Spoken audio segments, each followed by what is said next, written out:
বিশ্বে প্রতি সেকেন্ডে গড়ে প্রায় ৯,৫০০টি বিমান চলাচল করে। লাইভ প্লেন ট্র্যাকার ওয়েবসাইটে গেলেও চলাচল করে না। এমনই একটি জায়গা হচ্ছে তিব্বতিয়ান প্লাটু।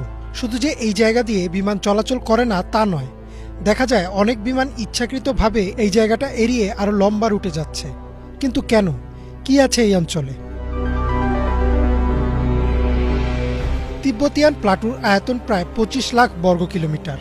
ভৌগোলিকভাবে এই অঞ্চলটা বাণিজ্যিক বিমানের জন্য খুবই গুরুত্বপূর্ণ, কারণ চায়নার সাথে ইউরোপ বা মধ্যপ্রাচ্যের বিমান যোগাযোগের জন্য এই পথটি একটি শর্টকাট, যা সময়, অর্থ আর জ্বালানি বাঁচায়। কিন্তু তবুও এই অঞ্চলের উপর দিয়ে কোনো বাণিজ্যিক ফ্লাইট চলাচল করে না।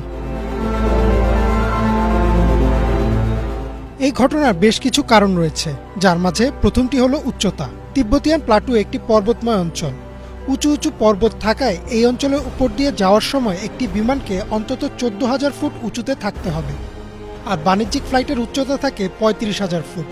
তাহলে তো কোনো সমস্যা হওয়ার কথা না। সাধারণ পরিস্থিতিতে আসলেও সমস্যা হওয়ার কথা না। কিন্তু যদি বিমানে টার্বুলেন্স দেখা দেয়, যেমন কেবিনে বায়ুচাপ কমে যাওয়া বা ইঞ্জিনে কোনো সমস্যা, তখন হতে পারে ভয়াবহ বিপদ। এমনিতে কেবিনে চাপ কমে গেলে সেটি কোনো বড় সমস্যা না।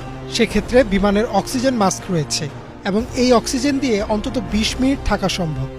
তবে এই সময়ের মাঝে বিমানকে ৩৫,০০০ ফুট থেকে নামিয়ে নিয়ে আসতে হবে ১০,০০০ ফুটে, তাহলে চাপ স্বাভাবিক হয়ে যাবে।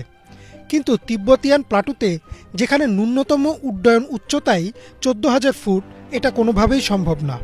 তাই ইমার্জেন্সি পরিস্থিতিতে দুর্ঘটনা এড়াতে এড়িয়ে চলা হয় এই অঞ্চল। শুধুমাত্র উচ্চতা যে একমাত্র সমস্যা তা নয়, এই অঞ্চলের বাতাসও খুব অদ্ভুত আচরণ করে। বাতাস উঁচু পর্বতের সাথে ধাক্কা লেগে উপরের দিকে উঠে যায়, ফলে বিমানগুলো এক অদ্ভুত টার্বুলেন্সের মধ্যে পড়ে। কারণ বিমান চলে সম্পূর্ণ বাতাসের উপর ভর করে। এই ক্ষেত্রে বাতাস উপরের দিকে উঠে যায়, ফলে বিমানগুলো ব্যালেন্স হারিয়ে অনেকটা নিয়ন্ত্রণের বাইরে চলে যেতে পারে। এছাড়াও আরেকটি সমস্যা হচ্ছে অতিরিক্ত ঠান্ডায় বিমানের জ্বালানি জমে যাওয়া। তিব্বতিয়ান প্লাটুর এই অঞ্চলের তাপমাত্রা অনেক কম, -40 ডিগ্রি সেলসিয়াসেরও নিচে। আর তাপমাত্রা -40 ডিগ্রির নিচে নামলে জমে যেতে থাকে বিমানের জ্বালানি। তবে অল্প সময়ের ফ্লাইটের ক্ষেত্রে এটা খুব একটা গুরুতর সমস্যা না, কিন্তু ৬ ঘন্টার বেশি সময়ের ফ্লাইটের জন্য এটি একটি মারাত্মক সমস্যায় রূপ নিতে পারে। কোনো অলৌকিক বা অতিপ্রাকৃত ঘটনা নয়, বরং ভৌগোলিক কিছু কারণে এই অঞ্চলের উপর দিয়ে চলাচল করে না কোনো বাণিজ্যিক বিমান। শুধু তিব্বতিয়ান প্লাটুই না, বিশ্বের আরও কিছু অঞ্চলের উপর দিয়ে বিমান চলাচল করে না। এমন প্রতিটা স্থানের পেছনেই রয়েছে কিছু ব্যাখ্যা।